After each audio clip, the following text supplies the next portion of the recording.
really allow for this space to invoke some healing for us so that we can embark on our journey to heal the world. Because that's what we're going to do. Yeah?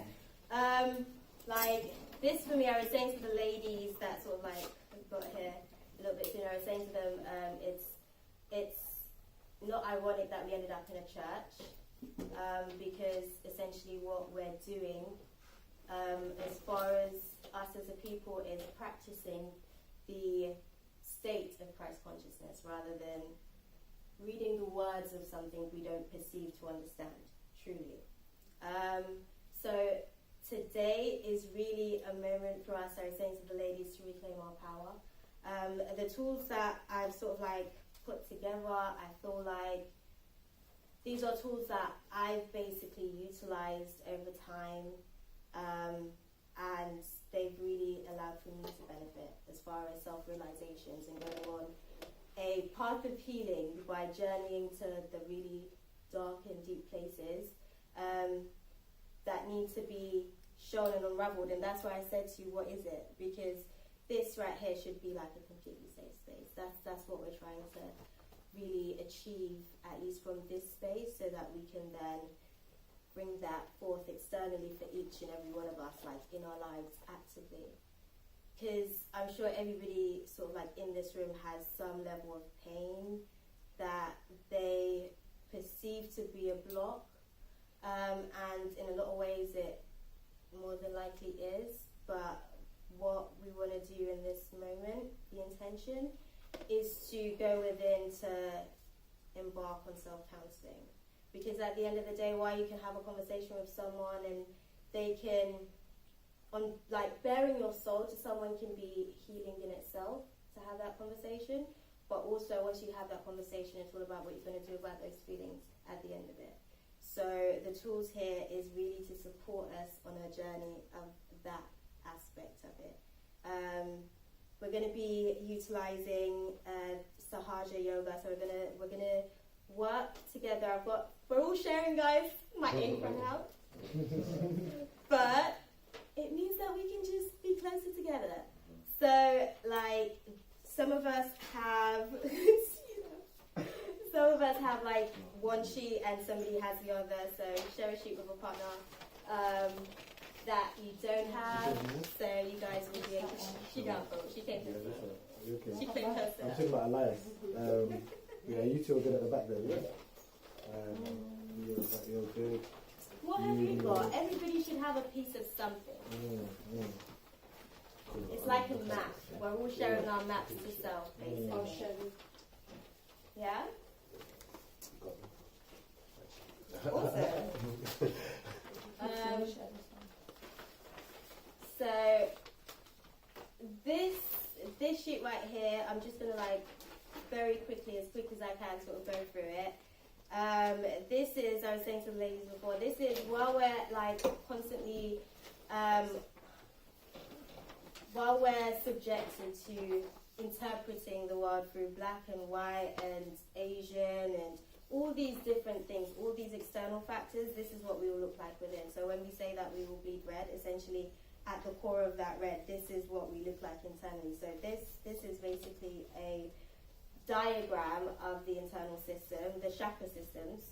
And what we are looking to do today is to raise the Kundalini. The Kundalini, if that's like a new word in the room, the Kundalini is sort of your life force energy that lies, for a lot of us, throughout stages of our life dormant, for reasons unbeknown consciously to us. And that's why we want to use this time to unlock that by intent. All of us actually being here today, like, says something about the experience in itself, because you could have been doing anything else. And I think that's one of the things that we really have to appreciate about this space, to be able to really embark on the journey. Because I'm telling you, I did Sahaja Yoga once a year ago in May, and funny enough, I was saying to my little mate in the back of the room, a year later in May, I embarked on a completely different journey. So it was just divinely synchronistic how everything sort of came to light. And when I went to the session, I felt like, that was good. I had no intention of going back. But the guy said to me before I left the room, you may feel that this was a one-time experience, but I promise you, something has happened inside of you, and this will be a lifetime that has unfolded. And he weren't lying. I'm going to say that much. So, like, by putting that out there, I want to sort of give you guys the opportunity to see that if you take this as a really deep and conscious moment of and with self, that internal self, it really can sort of make transformations. All you got to do is like ask and you shall receive. It really is that simple. Like, no joke. I was saying to the ladies before they got here, for me, the journey started really just over 4 years ago when I asked in church on my annual visit to go check in with Jesus, you know. It was a great moment, and I asked, use me as a vessel. And I truly meant it. I can't think of anything that I ever meant more. And it was like everything stopped, and I could hear everybody, because this was at New Year's. So, clock's gone, and that's what I asked for bringing in 2014. And it's interesting because when I asked, I had no idea what I was going to embark on, what that was going to mean. I just wanted to be used. I didn't really know what that meant, what it felt like, but I knew that I was open and I was ready and I was willing. And that's the one thing that I will say to you guys is my personal suggestion. It's not even advice. Be open, ready, and willing when you ask for what you want. Because when you become blocked in these areas of yourself within, the manifesting then becomes not only difficult, but it's almost like a self-attack. It's like self-sabotage. And then we invoke ourselves with the victim card.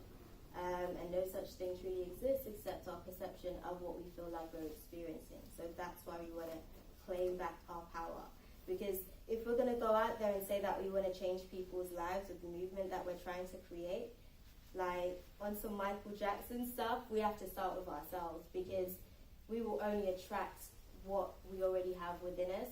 And if we are broken, trying to fix those that are broken, it's like the blind leading the blind. So essentially we're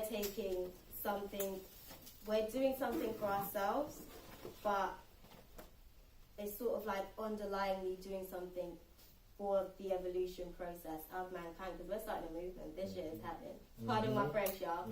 It's happening. Like, we know how we feel about what we're doing. We know how we feel about how passionate we feel living in our purpose. So that's what we're going to take the opportunity to do. Okay. Well, I'm just saying though, it's as it says at the top, a unique discovery. That is probably the truth, and I only just saw that now, so I just even want to touch in on it. Like, this experience is going to be different for each and every single one of us, and that is what is so amazing about it, because nobody else in this room has your blueprint. Not even twins are born with the same sort of DNA coding. They look alike, but they don't necessarily share the same system of understanding of self, and that's what we're going internally to seek, knowledge of self. It's going to be awesome, guys.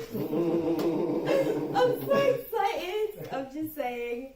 So yeah, I'm just going to touch in on the different like chakra systems, the points quickly. Can I say, for those...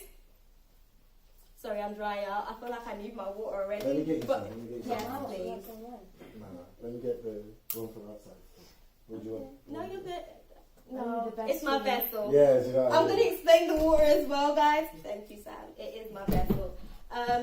Okay, so I talk about the water actually, because it's clearly like wanting to be acknowledged. The waters under your chair is basically a reference of you as a vessel.